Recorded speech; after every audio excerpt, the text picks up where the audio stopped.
You know someone who's quit on their dream? You know the hard reality? The adversity was greater than their love. The adversity was greater than their love for their family. They sold their family out. It's the hard truth. I ain't gonna sell out my family.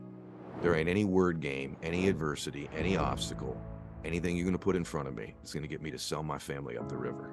And that's exactly what you're doing when you quit. Now, by the way, you can course correct, you can readjust, you can redirect, you can start over.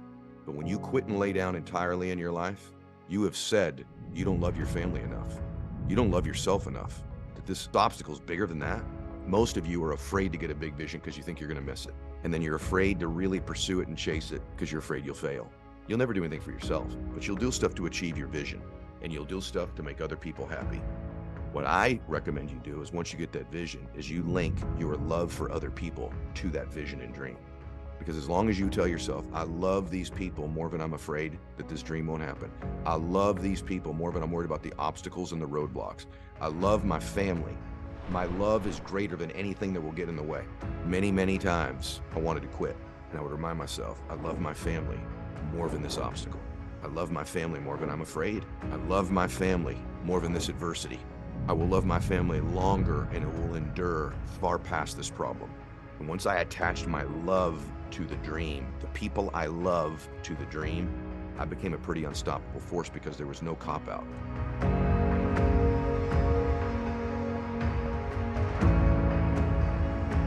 All right, welcome back to the show, everybody. So grateful that you're here with me today. Today's question was very simple. Ed, how do I change my present right now? By the way, if you have a question you want answered on the show, you can submit it on my Instagram at Ed Mylett, EDMYLETT. You submit it there. We get thousands of them, but there's a chance your question will get answered on the show. And so today is all about leadership and vision and dreams, because I've been asked about this topic a lot. And don't discount yourself. If you have a child, if you have a company, a business, if you are a human being, you're a leader in the context that I'm going to cover today. Okay. So today's topic is this. I want you to write this down. Here's the title. It takes leaders with vision to help people with dreams. Let me say it to you again. This is big stuff. It takes leaders with vision to help people with dreams. That's not my saying. I heard it somewhere many, many years ago, but I've lived by it. It takes leaders with vision to help people with dreams. What does that mean, Ed? Well, here's what it means. The first thing is it's a reminder that everybody you meet has a dream. Everybody's born with a dream. There's a heart that dreams. As we get older, those dreams can change. They can evolve. They can even die and get buried. But every human being has a dream. That dream could be to be a multimillionaire, billionaire. That dream could be to lead millions of people. That dream could be to be a mother or a father. That dream could be a particular career. That dream could have a particular body. That dream could be to live with this particular set of emotions. For some of you, your dream's as simple as, my dream is to begin to be happy. I'm tired of living sad or down or worried or angry. But remember this, every human being you meet has a dream. It might be a big one that's long-term, and it might be just a short one. Their dream might just be, man, can I get through today with a little bit of peace, with a little bit of bliss? But everybody's got a dream.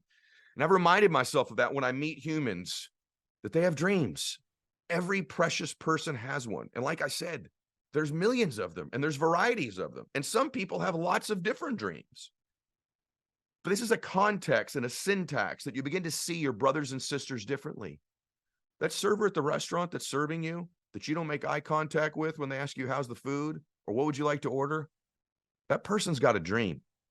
That dream might be just that you acknowledge them. That dream might be that they want to be the best server that's ever lived. That dream might be that, they want to have a big YouTube channel someday. That dream might be they want to write a book. That dream might be that they want to meet the love of their life. But that person's got a dream. That's why they were born. You were born to live a dream. You were born to make your dreams come true. And I know this. And so what those people are looking for is a leader. And all a leader means is, I can help you. I see something that you don't see. I see a potential. So as a leader in a company, many of you run companies or businesses. Remember this, it takes leaders with vision to help people with dreams. What does that mean? That means that you need to begin to work on your vision, because everybody you meet's got a dream. If you're a mother, what's the vision for your family? What's your vision for your children? Are you sowing seeds in them of vision and visionary leadership in them? I read a book a long time ago that really changed my life. It's an old book. It's written by a guy named Guy Kawasaki, and it's called Selling the Dream. And what he was really writing about was Apple. He was the guy that kind of marketed the old Macintosh for Apple. But the entire book is the context of what Apple was doing to become a great company. And if you really understand and study that company, Steve Jobs was a great dream seller. See, selling the dream is a skill and a talent you build. Listen to me. But most people are oblivious that it's important. Most people think that's only for the Steve Jobs of the world or the Ed Myletts of the world. You want to be a great father? You get great at selling a dream to your children and your family and your spouse. You want to be a great business person, entrepreneur? You get great at selling the dream and having a vision for where you want to go. You want to be a great anything. You want to lead yourself in life. You better have a big time vision. You be able to sell yourself on that dream. Life's about vision. That's why the Bible talks about where there is no vision, the people will perish. They will literally die. You're a dead human without a dream. You're a dead human without a dream. So you should constantly be working on your dream muscle, your vision muscle, and your ability to sell yourself and other people on that vision. I am talking to you today because I had a dream and a vision that I could help millions of people, that I could use an ability I thought I might have to communicate to reach people. Remember this, we constantly move in our life towards what we're most familiar with. We move to the familiar. We gravitate to the familiar. We develop patterns and behaviors that are familiar. That's why when you drive home, usually from wherever you work, you don't even have to consciously think about how you're getting there. You just kind of pull right off the freeway when it happens, don't you? You're not even thinking about it because it's familiar to you. You get in the shower, you don't think, you know what, today I'm going to soap here first and then shampoo. You got a routine. You just do it unconsciously. Your life, most of it is unconscious because your brain is trying to save energy by creating habits that are repetitive and that are familiar. Well, if you're only familiar with the tasks you have to do, or as a mom or a dad familiar with, I got to cook them lunch, I got to get dinner, I got to pick them up for school, and you just do the monotonous stuff, and you never have a family that's loaded with a vision or a dream of where they're going, or for each individual child you have, or for your spouse, that you're selling them a dream and a vision of who they could be and how much you believe in them. Of all the things I'm not very good at, I'm amazing at selling people on themselves. I'll tell people that all the time. Server in a restaurant is a great example. If I say, man, you're awesome. You are awesome. You're amazing. Thank you. Man, you're not even going to be here someday, are you? You want to do something out of here. I could see you out of here doing more. Or if they do want to be there, I'll say, man, I could see you running this place someday. With my kids, since they were little, I was selling them a dream and a vision. I used to say that Myletts are going to do something awesome. I'm telling you, hey, listen to me. The Myletts are doing something awesome. They still get text messages from me. Hey, let's do something great today. We're going to do something freaking great as a family. Woo! And kick some butt today, making a difference. The Myletts are leaders. We got a vision, and I'll sell them that dream over and over again. Think about all the people you admire in your life. Think about them. What's one thing they all have in common? They had a big old dream, a vision, and a dream that they sold either themselves or you. Let's go through a few. And by the way, when I'm saying this, what about you? What vision are you constantly selling yourself on? What vision are you selling your colleagues on? What vision are you selling your spouse or boyfriend or girlfriend on? Your children on? Your parents on? Do you do that? Are you conscious of it? Because that's called being alive. The ability to grab a vision and develop it is a muscle. And to do it repetitively, even when people are rolling their eyes at you going, I heard this before. And here's the kicker. Get good at selling it. That's a second step. Think about who you admire. Let's just go through a few people. Let's say you're a follower of Jesus. Just curious. Did he have any dream he sold? Do you have any vision? His vision, his dream was everlasting life for you.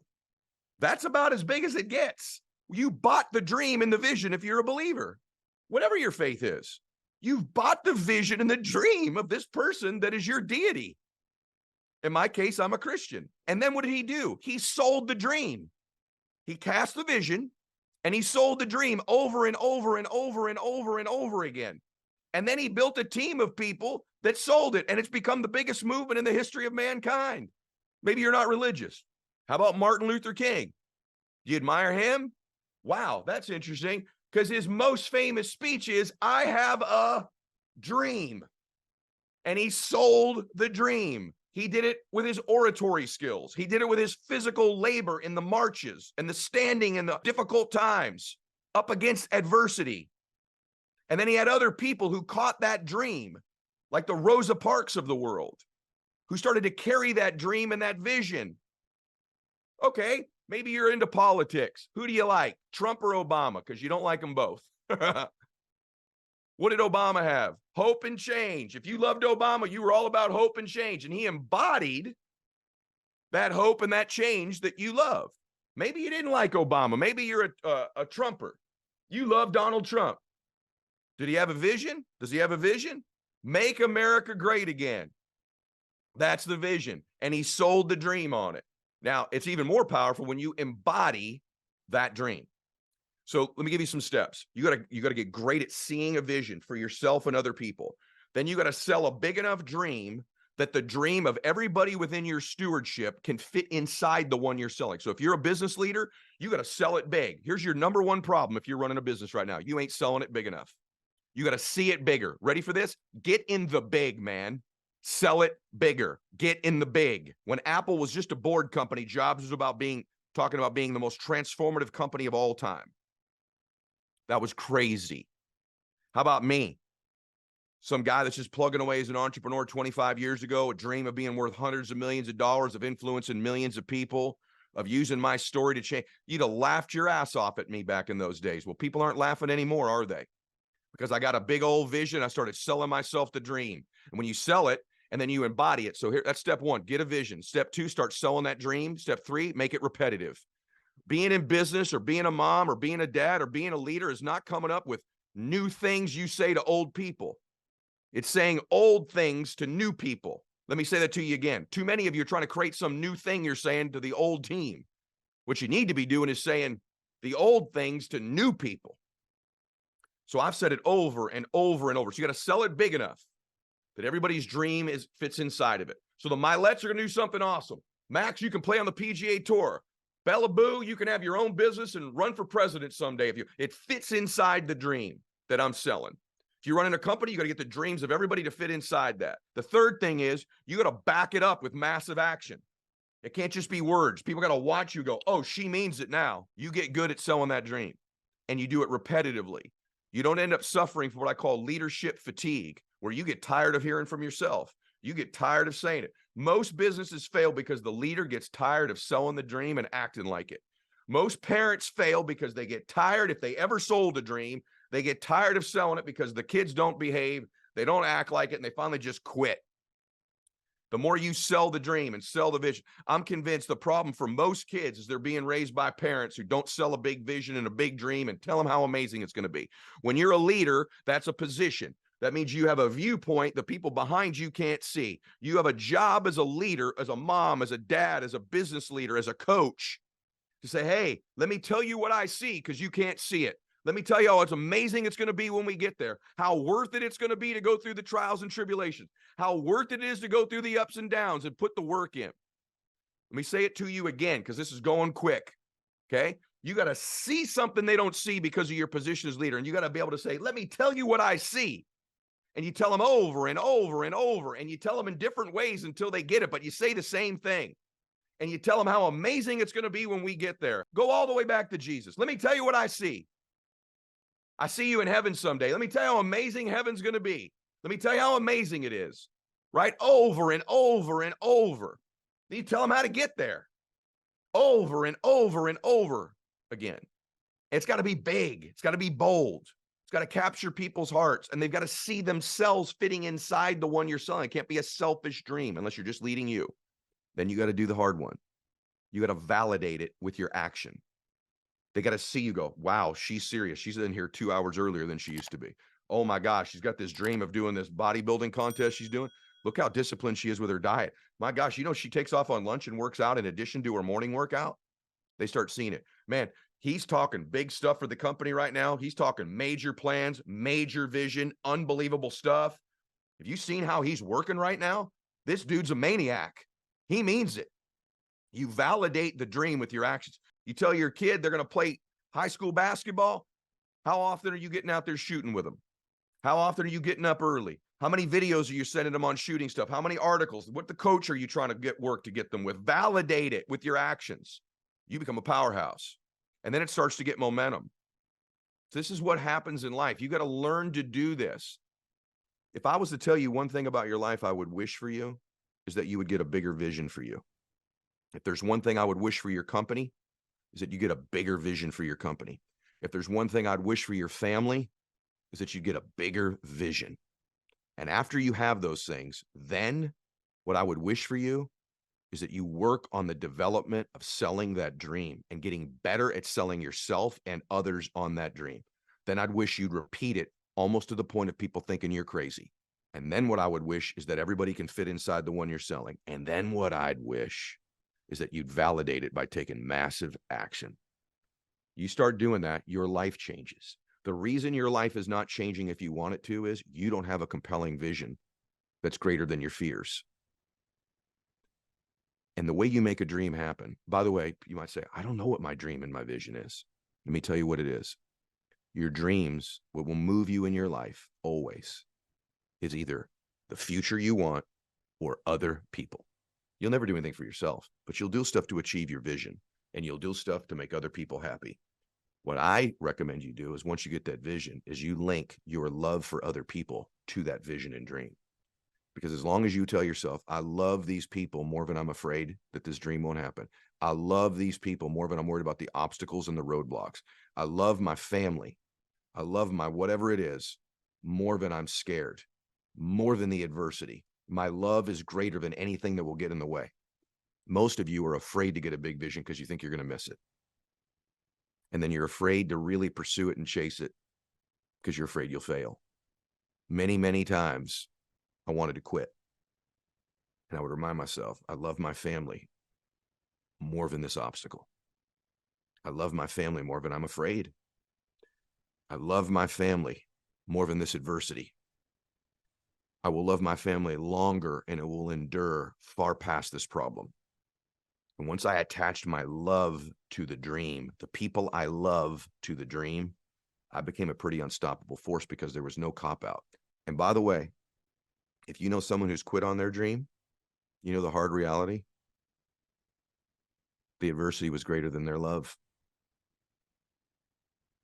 The adversity was greater than their love for their family. They sold their family out. That's the hard truth. I can sell out my family. There ain't any word game, any adversity, any obstacle, anything you're going to put in front of me is going to get me to sell my family up the river. And that's exactly what you're doing when you quit. Let me ask you this. Let's just get this straight. Is there anything bigger than your love for these other people? Is there anything that would come in your way that would be bigger than your love? Maybe your love for your Lord, your love for your family. Anything bigger than that? Good.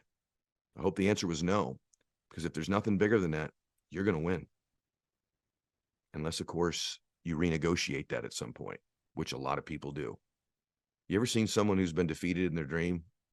Quietly, they might blame someone else. They might have their excuse, but deep in their soul, deep in their intuition, deep inside them, they know they sold out. They sold out. Here's the great news. I've quit many things before, but I got back up again. It's not too late. You can decide right now, that's it. He's right. I'm going to start attaching my vision and my dreams to my love for these other people, and I'm getting up. I'm going to be a different force now. Let me ask you this question. Any of you that have kids, and if you don't have kids, just pick somebody you love. Let's say you were sitting in a meeting right now. Someone walked up to you and handed you a note and said that person was in a serious car accident. Picture your children if you have children, or your grandchildren. If you don't have children, your mom or your dad, your boyfriend or your girlfriend. You're in a very big meeting room. And you got handed a note. So-and-so's been in an accident. It's serious. You need to come now. What would you do? You'd get right up and run out of that room, wouldn't you? In a minute. Wouldn't you? Would you stop and go, well, wait a minute. I don't want to be rude to the speaker. I don't want to get up and bother the other people in the room. What's everyone going to think about me when I get up? Is everyone going to say, wouldn't occur to you at all, that stupid stuff of what other people are going to think? Because you got to get to this person you love, right? because your love is greater than that moment. And when you got up, if you started to run out of the room and someone stopped, you go, hey, someone stopped, what are you doing? You can't get up in the middle of the meeting. There's no way you can do this. That's rude. Sit your butt back down. Would you go, oh, okay, I don't want to be rude. Would you do that? Or would you go, get out of my way? My baby, my child, my girlfriend, my mom has been in an accident. Get out of here. And you steamroll. And when you got to the door, they said, hey, you need to get back in there. This door is locked. There's no way out. What would you do? Go, well, I guess that's a sign I'm not supposed to get to my dream. It's God giving me a sign. Too much adversity. Is that what you say? It's a sign? Nah.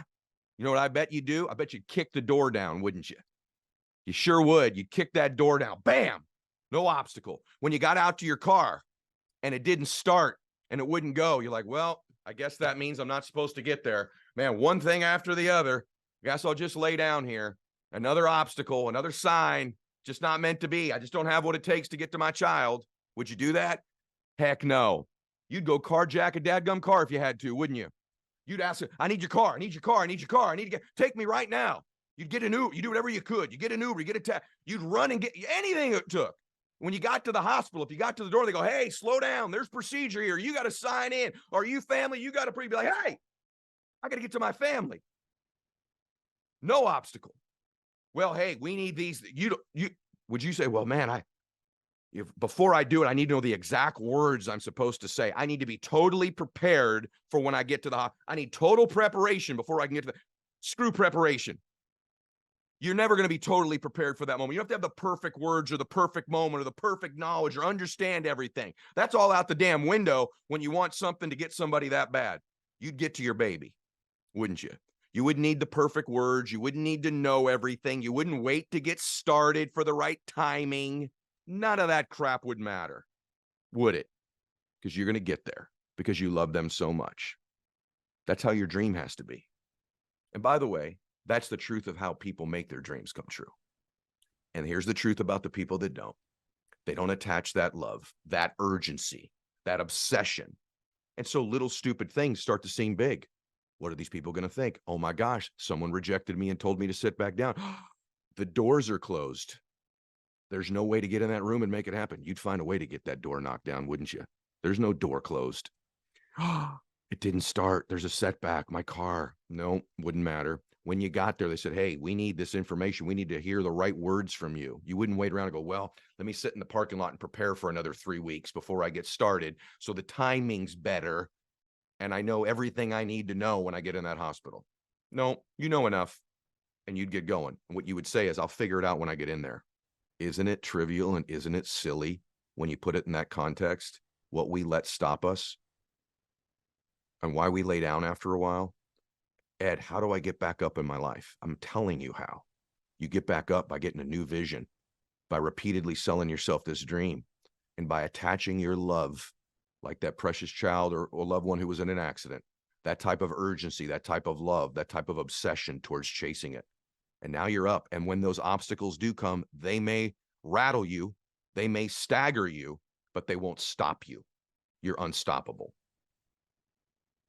It's pretty good. There's 3 types of people in life. There's motivational people. Motivational people are awesome. You see them and you get motivated. What they do is they get you motivated based on your motives. If you do this, you'll get a Lambo. If you do this, you'll get money. If you do this, you'll get a body. If you do this, you'll get a relationship. So you are moved by your motives. Nothing wrong with being motivated or being a motivational person. In fact, I'd like to think I am a motivational person. I am motivated. But that's a low level of movement. It's a low level of chase. It's a low level of juice. But it is a level, and it's more than most people have. So if you're looking for motivation, you can get it. The second level is far more powerful, though. If you can add it, you can stack it. I'm motivated, and you stack to the next level. So you get motivation. You want that. You want the external. You want motives. But then you move to step 2, which is inspirational people or inspired people. Those people are a different type of force, because inspired people, the root of the word inspire is to be in spirit. So you got motivation going. Now you got inspiration going in your life. Inspirational people, they move mountains. There's an in spirit. It touches your soul. It moves you at an energetic level. That life force, that soul spirit level. That can overcome about anything. Motivational people can get stopped sometimes if they don't get their motive, or they do get what they were motivated by. I've watched a lot of people get what they wanted. They got the car, they got the money, they got some position or title, they got the degree. And then what? Because they were only motivated, meaning they were only after their motive. And once you get it, what's left?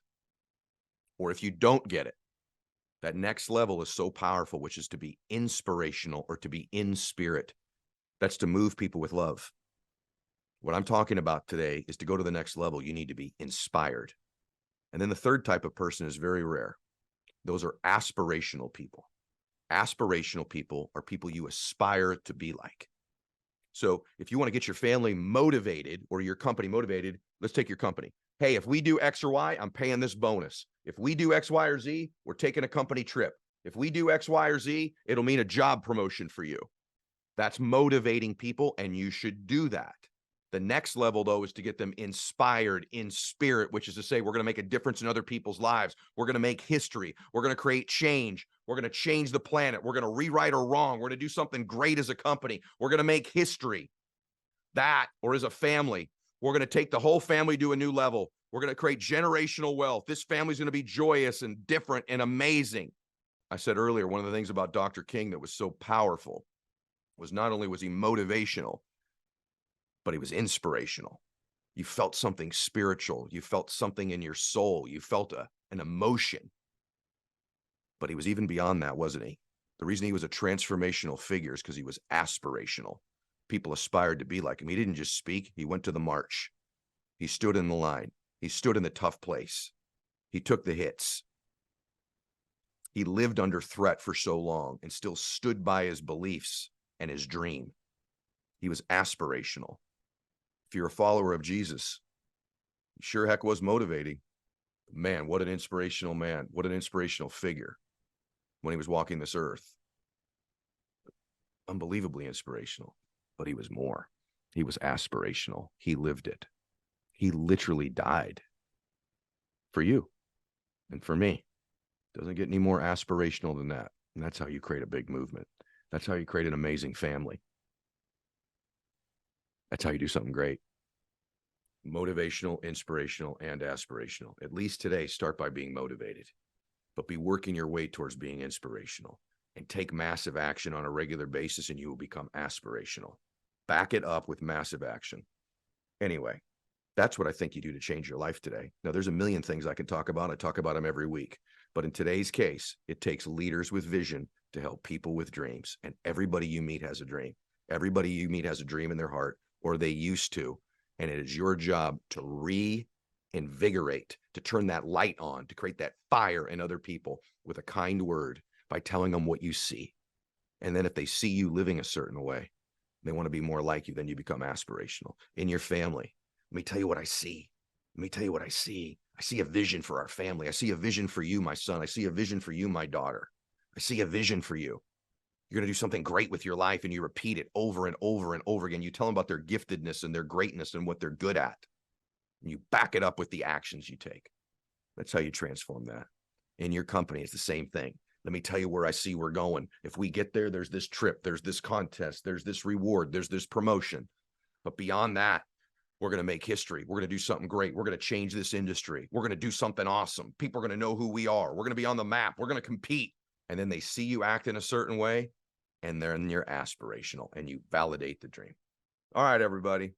I hope this helped you guys today. It helped me. I'm fired up, man. I'm like sweating and shaking and ready to do something great.